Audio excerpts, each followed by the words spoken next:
Good morning बच्चों। So आज standard 11 chemistry का फर्स्ट चैप्टर हम स्टार्ट करने जा रहे हैं। ओके, क्या नाम है? तो some basic concept of chemistry. Chemistry के जो बेसिक कंसेप्ट है वो आपको ये वाले चैप्टर में समझाया है। ओके, और आगे जो भी हमें केमिस्ट्री पढ़ना है उसके लिए बहुत इंपॉर्टेंट चैप्टर रहने वाला है। ओके, तो ज़्यादा कुछ बात किए बिना हम डायरेक्टली पॉइंट पे आ रहे हैं, चैप्टर स्टार्ट कर रहे हैं। ठीक है, so first of all friends हम समझते हैं कि केमिस्ट्री होती क्या है। पहले तो वो समझ लें, क्योंकि केमिस्ट्री के बेसिक कंसेप्ट दिए हुए हैं, तो केमिस्ट्री होती क्या एग्जैक्टली वो समझ ले। ठीक है, लेकिन अगर आप देखोगे फ्रेंड्स तो केमिस्ट्री की बहुत सारी डेफिनेशन दी हुई है। ओके, बहुत सारे डेफिनेशन, लेकिन हम आज आपको वो डेफिनेशन बता रहे हैं जो एकदम सिंपल है और जो बेसिक है, मतलब वो समझ लो तो आपको केमिस्ट्री समझ में आ जाएगी। ठीक है, तो केमिस्ट्री हम बोल सकते हैं फ्रेंड्स कि स्टडी ऑफ मैटर है, स्टडी ऑफ मैटर। ओके, तो आपको यहां क्वेश्चन होना चाहिए कि sir first of all matter क्या होता है, वो भी तो हमें नहीं पता, तो मैटर क्या है पहले वो समझ लें। तो मैटर के लिए मैं लिख सकता हूं फ्रेंड, दैट हैव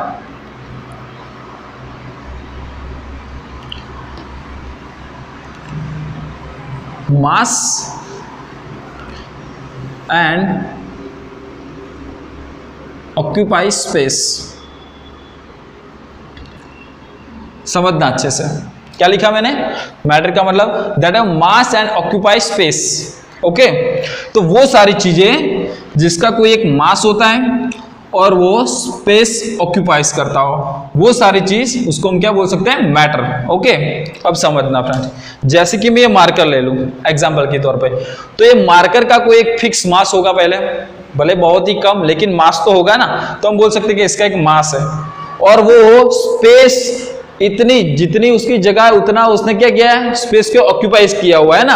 अब ये एटमॉस्फेयर में ये मार्कर ने इतनी जगह क्या की हुई है? ऑक्यूपाइज की हुई है, तो यानी कि इसका एक मास भी है और यही मार्कर स्पेस ऑक्यूपाइज भी करता है, यानी कि ये मार्कर को मैं क्या बोल सकता हूँ? मैटर बोल सकता हूँ। इवन ये हमारा व्हाइट बोर्ड जो भी दिख रहा है उसका भी कोई एक वेट है ना, या मास है, और उसने स्पेस इतनी ऑक्यूपाइज की हुई है।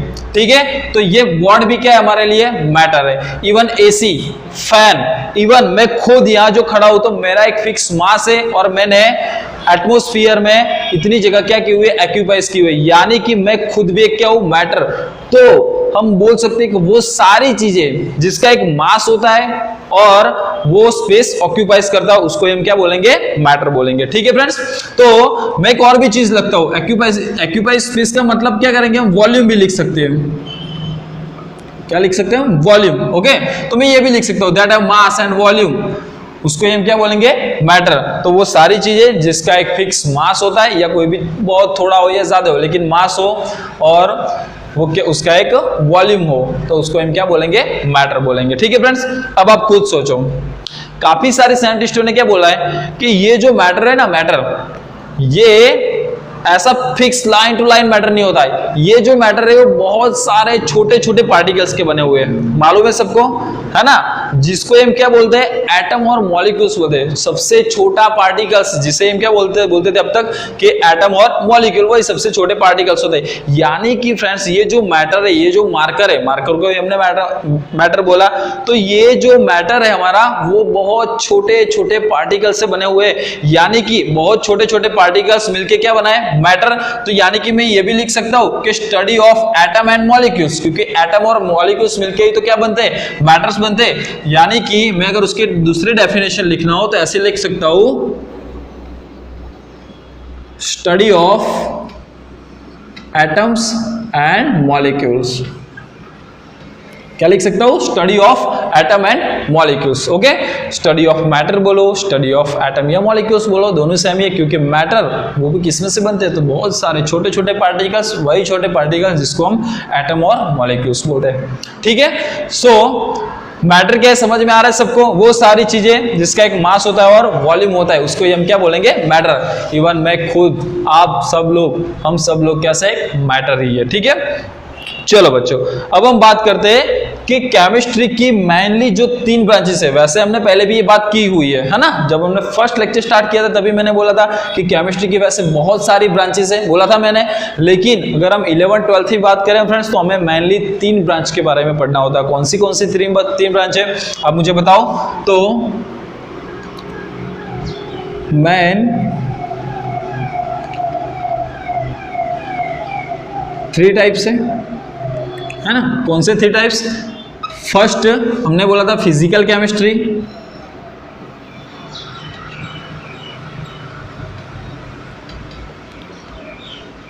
Second one is inorganic chemistry,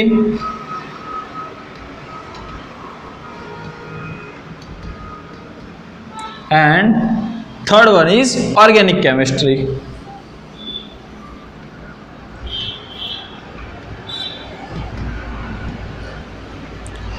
clear है सबको? सो मेनली 3 ब्रांचेस कौन सी? फिजिकल केमिस्ट्री, इनऑर्गेनिक केमिस्ट्री और ऑर्गेनिक केमिस्ट्री। अब देखो बच्चों, मैंने आपको ये भी बोला हुआ है कि कौन सी ब्रांच में कैसे स्टडी की जाती है। तो फर्स्ट ऑफ ऑल हम बात करें फिजिकल केमिस्ट्री। फ्रेंड्स वर्ड्स ही उसका फिजिकल केमिस्ट्री, यानी कि थोड़ा बहुत उसमें फिजिक्स रहेगा। और फिजिक्स में आप क्या पढ़ते हो? फोर्स के बारे में पढ़ते हो ज्यादातर, ओके। यानी यहां पर जो फोर्स होगा वो कौन से होंगे? यहां तो केमिस्ट्री है क्या बेसिकली? एटम और मॉलिक्यूल्स ही है। तो यानी कि एटम और मॉलिक्यूल के बीच में जो फोर्सेस होते हैं वो सारे स्टडी हम फिजिकल केमिस्ट्री में। और दूसरा हम ये भी पढ़ते हैं, उसमें सेल के बारे में पढ़ते हैं, बहुत सारे सेल, जैसे कि आपको पता होगा एनोड, कैथोड, वो सारे हम लगे एक सेल बनाते हैं। वो जब आएंगे तब हम ज्यादा स्टडी करेंगे, तो वो सारी सेल की स्टडी भी हम किसमें करते हैं? फिजिकल केमिस्ट्री में करते हैं, ठीक है। उसके बाद बात करें फ्रेंड्स हम इनऑर्गेनिक केमिस्ट्री में, तो इनऑर्गेनिक केमिस्ट्री में क्या हम स्टडी करते थे? बताओ मुझे।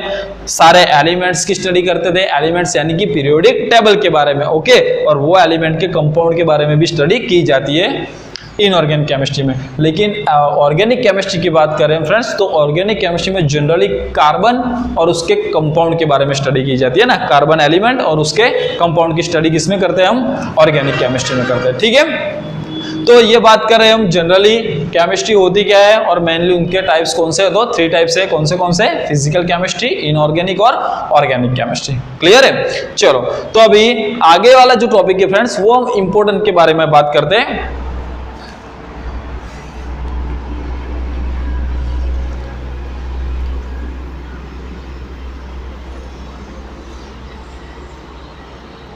इंपॉर्टेंस कि केमिस्ट्री की इंपॉर्टेंस क्या होती है फ्रेंड्स। देखो, केमिस्ट्री बहुत ही वाइड फील्ड है, बहुत ही वाइड फील्ड है। आप सुबह से लेकर शाम तक काफी सारी चीजें ऐसी है जिसको आप केमिस्ट्री के साथ रिलेटेड कर सकते हो। जैसे कि आप सुबह उठे, ब्रश किया, brush he one type of क्या है? ब्रश करते हो, उस पर जो टूथपेस्ट लेते हो वो भी एक केमिकल रिएक्शन से तो बना हुआ पेस्ट है, ठीक है। तो सुबह से लेकर शाम तक ऐसी कई सारी चीजें हम करते हैं जो टोटली केमिस्ट्री बेस्ड होती है ना, यानी कि हम केमिस्ट्री के साथ रिलेटेड होते हैं उसके साथ ही। ओके चलो, तो अगर इंपॉर्टेंस की बात करें फ्रेंड्स हम, तो जनरली देखो बहुत सारी मेडिकल लाइन की बात करें तो मेडिसिन, देखो जनरली सारी मेडिसिन किस पे डिपेंडेंट होते हैं? केमिस्ट्री पे ही, क्योंकि काफ़ी सारे केमिकल को रिएक्शन करा के कोई मेडिसिन बनती है। तो यानी कि मेडिसिन के लिए भी बहुत सारी इंपॉर्टेंट है ना। तो ऐसी बहुत सारी जो फील्ड है जिसमें केमिस्ट्री रिलेटेड है वो, ठीक है। तो जैसे कि मैं यहाँ लिखूँ फ्रेंड्स कि एक कैंसर नाम सुना है आपने? कैंसर है ना, उसके लिए जो उसकी दवाई बनती है ना वो होती है सिस्प्लेटिन, याद रखना है, एंड टैक्सोल। कौन सी होती है? सिस्प्लेटिन और टैक्सोल। तो कैंसर के लिए जो दवाई बनी सिस्प्लेटिन और टैक्सोल, वो भी किसमें से बनेगी? ऑब्वियसली केमिकल में से, और केमिकल रिएक्शन में से। और केमिकल रिएक्शन उसका ही मतलब ही क्या होता है? तो केमिस्ट्री होती है, मतलब कि उसमें भी केमिस्ट्री बहुत ज़्यादा इंपॉर्टेंट है, ओके। उसके बाद बात करें फ्रेंड्स दूसरा एक एड्स, तो एड्स की बात करें तो उसकी एक दवाई है AZT, है ना, जिसको बोला जाता है एजिडोथाइमिडीन, ठीक है। लेकिन उसका शॉर्ट फॉर्म क्या लिखा हुआ है? AZT। तो ये भी एक दवाई है जो भी टोटली केमिस्ट्री बेस पे है, ठीक है। ओके चलो फ्रेंड्स, बाकी अगर हम चीज़ें लिखें तो बहुत सारी है। जैसे कि मैं लिखो, चलो हमने जो क्लोथ्स पहनते हैं वो, तो क्लोथ्स वो भी क्या है? वन टाइप ऑफ केमिस्ट्री है, क्योंकि ये सारे जो क्लोथ्स बने वो किसमें से बने होंगे? केमिकल रिएक्शन में से ही बनते हैं, ठीक है। तो हम बात करें क्लोथ्स की। उसके बाद हम देख सकते हैं मेडिसिन फ्रेंड, जैसे अभी मैंने लिखा मेडिसिन्स, तो मेडिसिन्स भी वन टाइप ऑफ केमिस्ट्री से ही रिलेटेड है। ओके चलो उसके बाद हम बात करें फ्रेंड्स डाइस। डाइस जो बनती है वो भी किसमें से बनते हैं? ऑब्वियसली केमिकल होते हैं, पेंट्स, ठीक है। तो काफी सारी ऐसी चीजें फ्रेंड, जैसे कि मैं लिखूं प्लास्टिक, तो ऐसी तो बहुत सारी चीजें जो हम रोजिंदा मतलब कि रोज जो हमारे लाइफस्टाइल उसमें बहुत सारे ऐसे कंपाउंड्स होते हैं जो टोटली केमिस्ट्री बेस पे होते हैं, ठीक है, और उसके हम टच में रहते हैं। तो ऐसी बहुत सारी चीजें, और आपको भी मालूम है कि ये सारी चीजें केमिकल रिएक्शन में से ही बनी होगी, है ना। तो ऐसी बहुत सारी चीजें जिसका वो इंपॉर्टेंस यूज करे, यानी कि मेडिसिन, जैसे कि मैंने ये लिखा है यहाँ कैंसर के लिए कौन सी 2 दवाई है, सिस्प्लेटिन और टैक्सोल, एड्स के लिए AZT लिखा हुआ है, ठीक है, जिसको बोला जाता है एजिडोथाइमिडिन, ठीक है, एजिडोथाइमिडिन उसका फुल फॉर्म है। ओके तो वो भी याद रखना है। तो ये दोनों जो दवाई आपको दी वो इंपॉर्टेंट है, शॉर्ट क्वेश्चन के लिए आपको याद रखना है। ओके फ्रेंड्स चलो अभी हम नेक्स्ट टॉपिक पे जा रहे हैं। अगर आपको लिखना हो तो ये स्क्रीनशॉट ले सकते हो, क्योंकि मैं अभी ये निकाल रहा हूं यहां से। ओके एक बार स्क्रीनशॉट ले लो, चलो तो निकाल रहा हूं यहां से।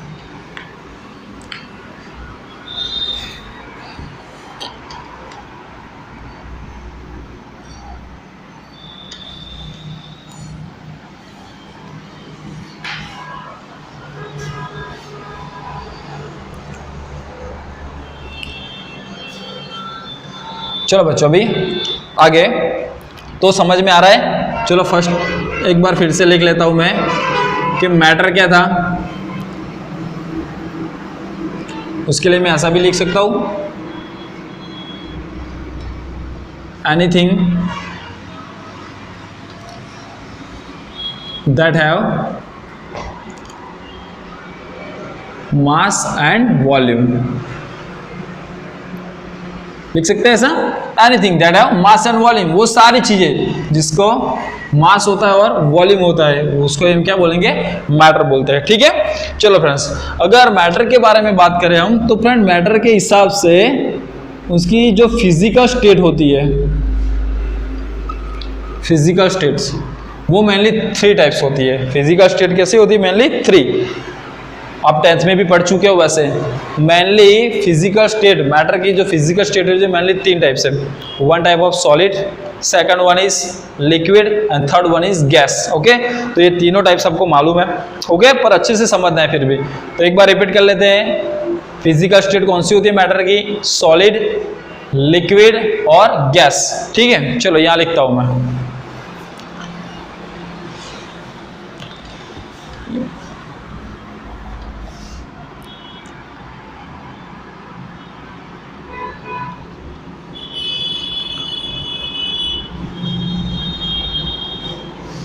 first one is solid, okay, second one is liquid,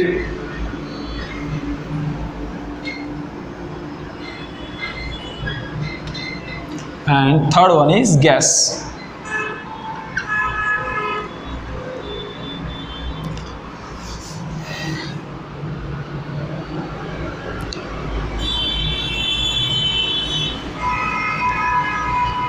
चलो फर्स्ट ऑफ ऑल बात करते हैं हम सॉलिड के बारे में। तो सॉलिड के लिए मैं लिख सकता हूं कि fix shape and volume. Solid जो होता है ना उसका शेप और वॉल्यूम दोनों फिक्स होता है। आप खुद ही सोचो, जैसे कि ये मार्कर है फ्रेंड्स, तो ये मार्कर है उसका एक शेप फिक्स है ना।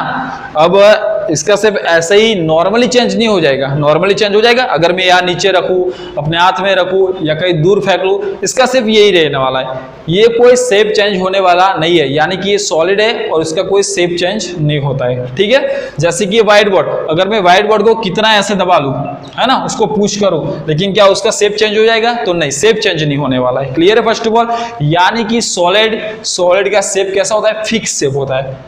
एंड वॉल्यूम भी तो फिक्स होता है फ्रेंड्स। देखो इसका वॉल्यूम इतना फिक्स है अभी, है ना, अगर मैं यहाँ नीचे रखूँ कहीं और रखूँ, लेकिन वो उसका जो स्पेस ऑक्यूपाइज करता है वो तो इतना ही करेगा। अच्छा यहाँ रखूँ, यहाँ रखूँ, यहाँ रखूँ, फिक्स है, यानी कि उसका वॉल्यूम भी कैसा है? फिक्स है। तो हम बोल सकते हैं कि सॉलिड जो फिक्स शेप एंड वॉल्यूम होता है। चलो क्लियर है। उसके बाद हम फ्रेंड्स बात करें कि उसके जो पार्टिकल्स होते हैं, वो जो मैटर जिसमें से बना है उसके छोटे छोटे पार्टिकल्स होते हैं, वो सारे पार्टिकल्स हम बोल सकते हैं कि यहाँ क्लोजली पैक होते हैं। अब क्लोज पैक का मतलब क्या हो फ्रेंड्स, जैसे कि ये कोई सॉलिड है, ओके, उसके जो भी छोटे छोटे पार्टिकल्स होते हैं एक दूसरे के साथ बहुत ही क्लोजली पैक होते हैं। दो एटम के बीच इतनी ज्यादा स्पेस नहीं होती है, ठीक है, यानी कि हम बोल सकते हैं कि ये क्लोजली पैक्ड होते हैं।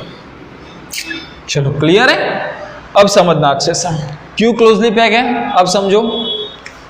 तभी तो वो सॉलिड हुआ, ये बहुत ज्यादा पास में, यानी कि अब आप उसको ज्यादा मतलब जोर लगा के वो पुश नहीं कर सकते, है ना, यानी कि वो कैसे होते हैं, क्लोज पैक होते हैं, ठीक है। उसके जो पार्टिकल्स होते हैं वो बहुत पास में होते हैं। उसकी वजह से आप खुद सोचो, अगर क्लोज पैक है बहुत ही पास में, यानी कि मैं उसको बोल सकता हूं कि नॉट कंप्रेसिबल है।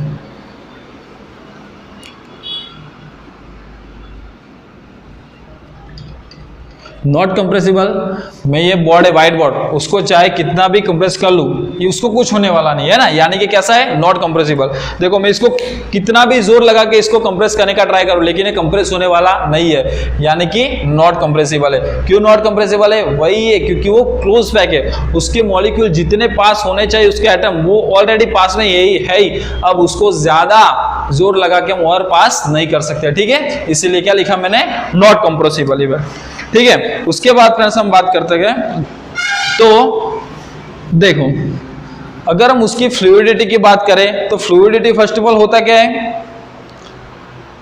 फ्लूइडिटी का मतलब क्या होता है फ्रेंड्स, कि कहते हैं वो बह सकता है। अब खुद ही सोचो कि जो सॉलिड है वो क्या बह सकता है, अगर मैं इसको यहाँ रखूं तो यही रहेगा ना, वो अपने यहाँ से कहीं और नहीं जा सकता, है ना, तो उसकी फ्लूइडिटी नहीं होती फर्स्ट ऑफ ऑल। उसके बाद हम फ्रेंड्स बात करें तो वो नॉट कंप्रेसिबल तो है ही, लेकिन अगर उसको देखा जाए उसके पार्टिकल होते हैं नॉट मूवेबल होते हैं। सोचो आप,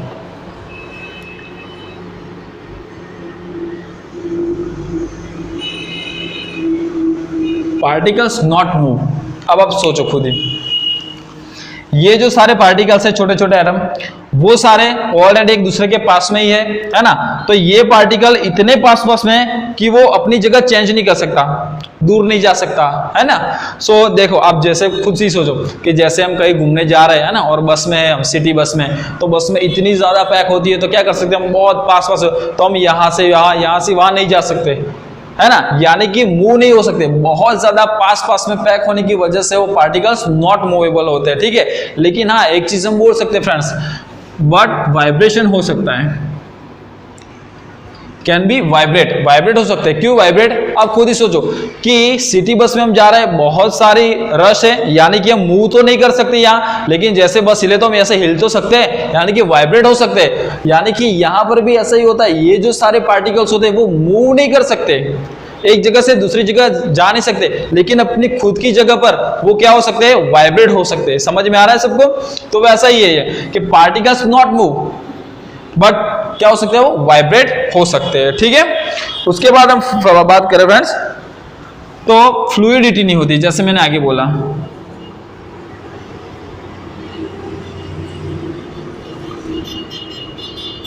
फ्लूइडिटी का मतलब क्या होता है फ्रेंड, फ्लू नहीं हो सकता, फ्लो क्या होता है, जैसे कि हम बोलते हैं कि हवा बहती है तो एक जगह से दूसरी जगह जा सकती है इजीली, जैसे कि पानी बह रहा है हम बोलते हैं ऐसा, तो वैसे ही जो सॉलिड होता है उसकी कोई फ्लूइडिटी नहीं होती, वो एक जगह से दूसरी जगह नहीं जा सकती। अभी यहाँ है तो यही रहने वाला है, ठीक है, ऐसे फ्लो करके जा नहीं सकता है, ठीक है। उसके बाद हम बात करें फ्रेंड्स, तो वो रिजिड एंड हार्ड होते हैं,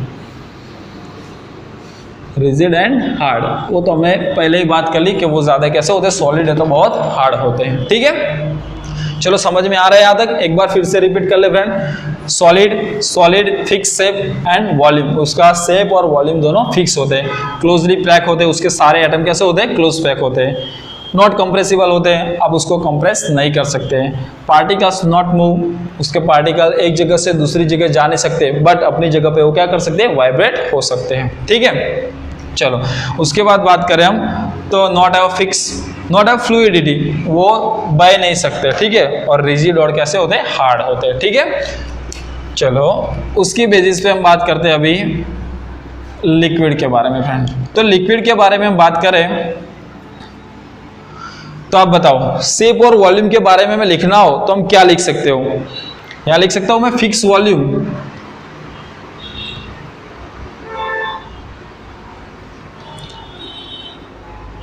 बट नॉट फिक्स्ड शेप। खुद ही सोचो, वॉल्यूम फिक्स हो सकता है लेकिन उसका शेप फिक्स नहीं होता लिक्विड का। कैसे समझते हैं, चलो पहले शेप के बारे में बात करते हैं। तो फ्रेंड्स, अगर मैंने एक ग्लास में वाटर लिया हुआ है, लिक्विड है, ठीक है, तो मतलब अभी उसका शेप कैसा है, ग्लास जैसा है ना। लेकिन वही ग्लास वाले पानी को मैं अगर मैं बाल्टी में डाल दूं तो वो कैसा शेप हो जाएगा, उसका बाल्टी जैसा शेप हो जाएगा, ठीक है। यानी कि आप जैसा वैसा लोगे वैसा ही उसका शेप हो जाएगा। यानी कि फिक्स तो शेप तो उसका फिक्स नहीं हुआ, लेकिन वॉल्यूम तो फिक्स हुआ ना। वो जो ग्लास में अगर चलो मैं बोलूं कि 1 लीटर जितना वाटर था, तो अगर उसको मैंने बाल्टी में ले लिया तो बाल्टी में से क्या वो 2 लीटर हो जाएगा, नहीं, उसका वॉल्यूम फिक्स है, कितना है, 1 लीटर जितना, है ना। तो यानी कि वॉल्यूम फिक्स है उसका 1 लीटर, लेकिन उसका शेप कभी भी फिक्स नहीं होता। वो आप जैसा वैसा लोगे वैसा ही उसका शेप हो जाएगा, ठीक है। यानी कि फिक्स वॉल्यूम है बट नॉट फिक्स शेप, ठीक है। चलो उसके बाद हम बात करें फ्रेंड्स पैक कि उसकी जो एटम्स होते हैं वो कैसे होते हैं, तो नॉट क्लोज पैक होते हैं।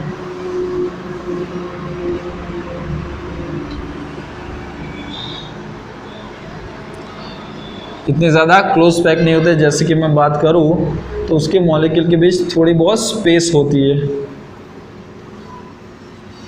ओके। देखो यहाँ थोड़ी बहुत स्पेस है, एक दूसरे के बहुत पास थे और यहाँ एक दूसरे के बीच थोड़ी बहुत स्पेस होती है, यानी कि नॉट क्लोज पैक होते हैं, ठीक है।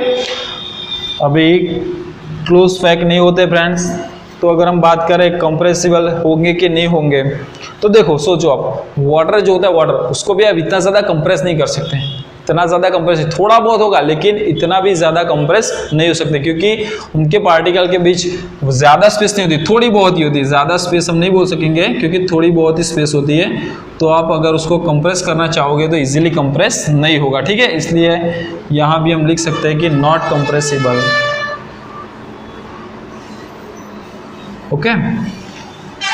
पार्टिकल्स नॉट मूव, सोचो आप, सॉलिड के लिए मैंने क्या लिखा है, particles not move but vibrate.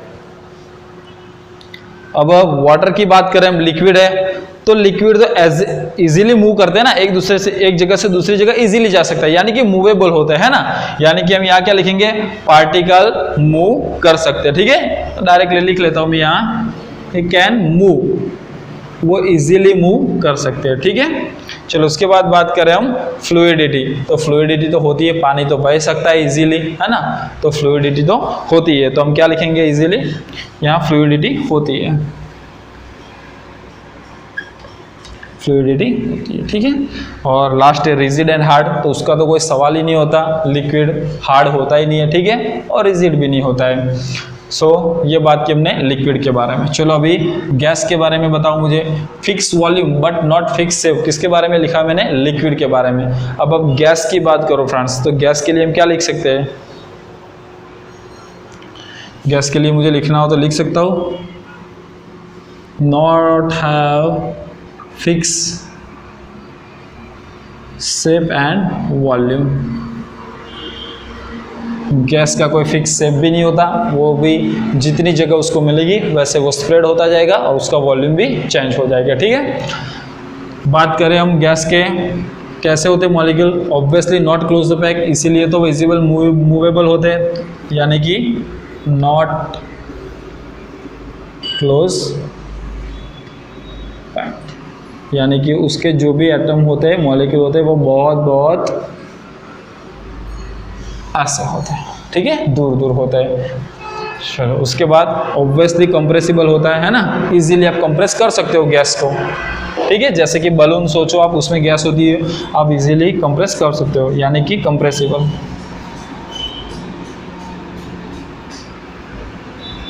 Easily compressible, ऐसा लिखना है आपको, ठीक है।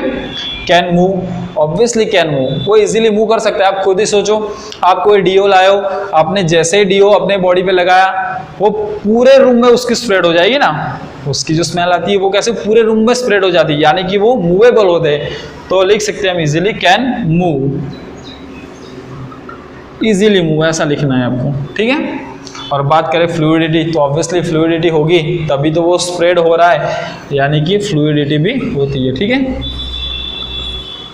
तो फ्लूइडिटी, ओके। तो ये मेनली जो फिजिकल स्टेट है किसकी, मैटर की, कौन सी सॉलिड, लिक्विड और गैस, उसके बारे में हमने बात की है।